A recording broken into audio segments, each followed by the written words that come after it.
कितना खुश बानी आज हमारा बेटा आवताटे आर्मी के छुट्टी लेके घरे रहे खातिर 2-4-10 दिन खातिर आई अपना बचवा के न बना के खियाई आलू चॉप कहत रहे कि ये माई तोरा हाथ के खाना बड़ी हमरा याद आवेला बड़ी याद आवेला हमार बाबू छोट रहना ना तो कुछ बनाए चाहे ना लेकिन कल त्योहार के दिन ये माई हमके आलू चॉप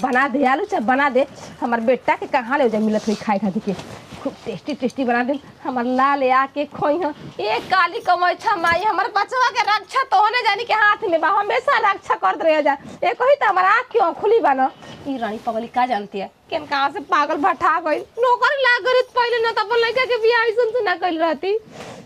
बढ़िया से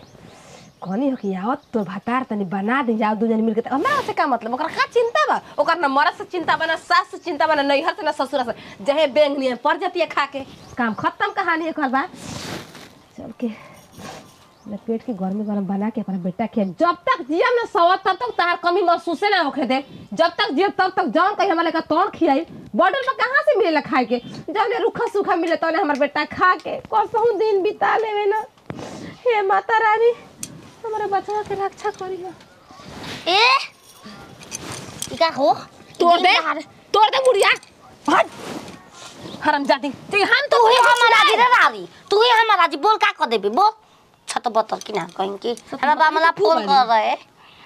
ए रानी तारा के लाल पुलाव लेके आओ तनी रानी पापे बा खुश बाड़ू ई नेगो की भतार आवत त निमन से कुछ खाना बना काय खाना तू बोल अपने को का भोसो अलगा हो गेलु हमा से हम त बनाई बे छिनार हम त बनाई तोर माई छिना तोर बाबू छिना तोर बहिन छिना लल जरे के माई छिना हम पूरा खानदान छिनार तू सतवर्ता हो चला नहीं हम सब भीतरी देवी हैं तोरा संग बोला नहीं चाहत जो काहे का हम किसी के बोलैले हो तोरा के हम बोलाई हां पूरा के चांद पश्चिम उग जे लेकिन हम तार के ना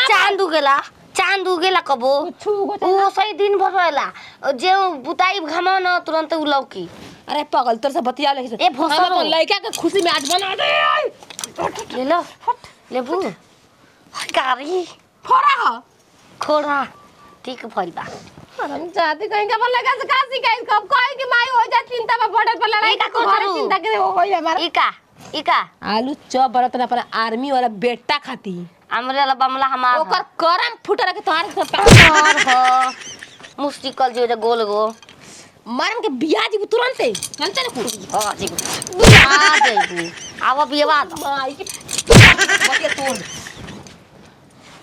बहुत हम आगे हई जानबो करन पागलपंती हई जान लिए ना बोले ते करा मतलब का अरे तू फेंक दे मेरे टांगल तोड़ दे तोर तार माई के जगह बियाह कर देम दू गो बियाह हो जी रोवेला वो पापा खातिर तरस जाइबो पापा खातिर तरस जाइबो कत तो हमरिया वाला के दूसर बियाह कर देबू का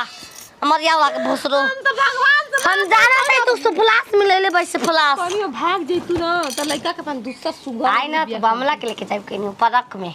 तोरा संग मले के पार्क में जाई रे बानो के संग पार्क जाइम ना रे तोरा संगे कबो सोचबो मत करी ह तारा चंचता दो माई हमला अरे दादा हमर लइका गोली दादा आदमी बाबू हम तोरा के घर में ले आई शुभ कर्म हम पैदा करे बन हम बियाइल बन हम ओकरा के अपन बियाह बोल गलती कमा से न छिन रो निमन कमा कइल बलु का के न हो छिना माई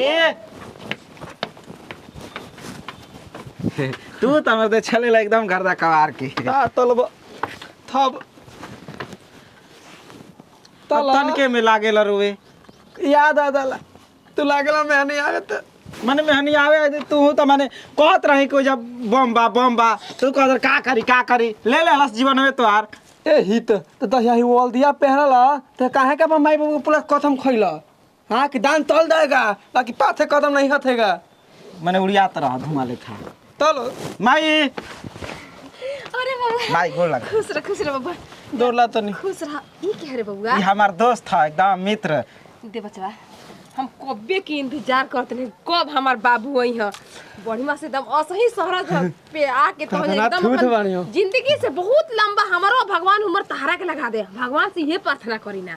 देख माई हमार उम्र हमरा खातिर ठीक बा अब तू ही ना रहबी तोरो उम्र लेके हम का करब माई की ये तो ममता वाला माई चले भलो हम मर्जी लेकिन हमार औलाद हमेशा ऐसे ही बढ़न ए ताती कात कहत और उतना थम धावत रे हम खाहू के बेले में थम धावे ने तंची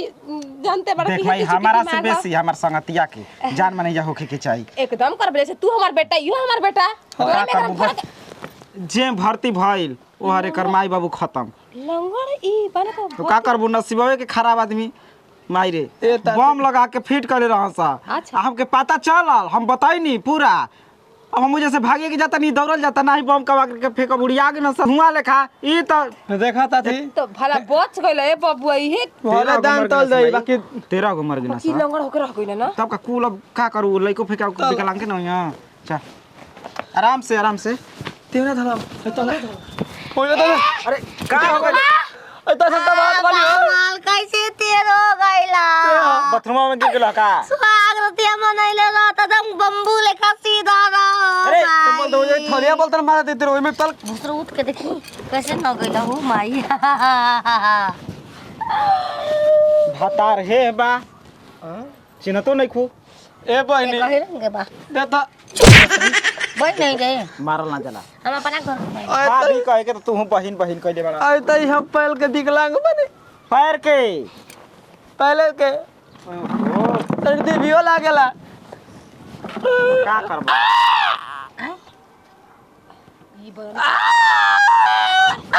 गोड़ावा पर गोला बात बहुत हम तमो खींच के पकौड़ा छान दे ला जा बच्चा खा ले पानी हले बाप ले बा खा खा तो वो खा समझिए का बोले हम वाली। ये बनी पेट में हौला था अब का करबो झेले के पैर ला हर दुश्मन के आए हर मेहरारू के बहुत आराम बोल के ठीक रहला अरे हेता ना हवा बहुत लागत है मुंह बे चलबा तुम हुआ डाल देबा मोल दे हवा लागत रही माई अब खाए के के हां एक तो मेरा लेकारे भगा के जामा घर से भगा अरे खो रे बबुआ खा के वो चीर कितना प्यार से बने खो ना के वन मारो बने की छेरा था हमार के वन है ना तोर के खड़े धर्म पर मार को नगे चापट के चट देना ए मल दमा में ताला दलवा तू बाल बा मुंह में तो तरह जे खाता रहते बाथरूम जे खाता रहते ए बच्चा बात बमा फातरा से लिभाला पत्थर पर गिल बा कमदो खोली धबल हो हां त का करबो अब सियाना से खूब तो कैसे पचेला खाना अरे का करबू अभी एक खाई तो बहुत हगब मत खिया माई एक दूध लिया पिया न तो हलवा खिया तू हमारा घर ना हो गया हो जाके कोलारी में हो गया बेकार दूध पिए तो और छरछर का बारी हलवा खे तो और छरछर का बारी ना खिल खानी थील खीर बना दी खीरा खिचड़ी ओइ पता जियाता दान तलू जैसे बॉर्डर ना पर लड़ाई करबो खीर अरे तू ना हो बदल पर लाई बना हम छिकलूदी करे नहीं अब लड़ाई जैसे ना कुल हो। कह दी डाला था ना दिल में उन खितली दादा मिला माई के रेल मेरे दादी वो खितली अपना पता पता खानी हो अभी कैंप पे आगो रे हाय देखी कितना आइन ले पानी जीजा जी गोड़ लागत है अरे खुश रह साली तू हूं आगे लड़का तू मन बैठ बैठ हे बालन जीजा रे गोड़ लागे गो ने का जीजा खोल लगा लंगर आदमी का दो लगियन जान तक बियाह कर दी हमार अरे शादी हो गइल बा शादी अरे तलाक हो गई एगो लड़का बा 5 साल के कोई दी तंग बोलत बोलत मुंह खुश गिल बा हमार अच्छा कोई किसी में कोई ए दे पैदी के रखले रहो जा बिहार पे कगु के ओ जो बंदूक चलावे पता था तो औरत हो गया था आप पे था एक हाउ पागल जे बंदूक चलावे सीज तो उड़ा आ। सास ससुर के खोले थलवा तोला खो पादलो भी ले ओ अबे कल हाथ ले तो कैसे मार दिया रे कैसे मार लिया बाप छोड़ दे का ओकर संग काहे लागत तारा बोला का लागत के बा कले तलवा तू तिया बा तू हमरा के बेइज्जती कल दिन ले तोरा घरे चल भाई उजे रह हमारा खोले ना हम दाती लाती आ तोला नाम बोल रिपोर्ट लिखवाई के अपना घर में अबे पागल राजी करे बा चाहिए हां तका ले अरे दवाई चलता ठीक दो दो दलिया में न त लिया तो तले दो साथ आई तब सुधल दी बाचा बा दतना पर मान के पादला ले ले मत मानी बुरा मत ए बुला ना मानी होली हो का बुला ना मानी मरद के छोड़ दा हमारा संग रह कैसे बतियाई तो ना दिमाग बाटे का करी भाई पागल सन के तो बटले भी आपको शुगर कहीं ना मिली समझनी ना हमू नहीं क्यों ऐसा जा अरे बहुत बाप सुगर तार रे माई बाप। पैदा कइली बे नागिन बहुत माई। तार गइनी जा देख लेनी करो बोली इहो डसही वाली अरे बिया कोई ओकर माई बियाल बे 76 नागिन 10 दिन से खत्म अभी कुल हमारा से कहबू ओकरा बाप माई से कहला भाई से कहला नती हम का जाने कितना नागिन बल से बियाह कइल रहती कब जिंदगी में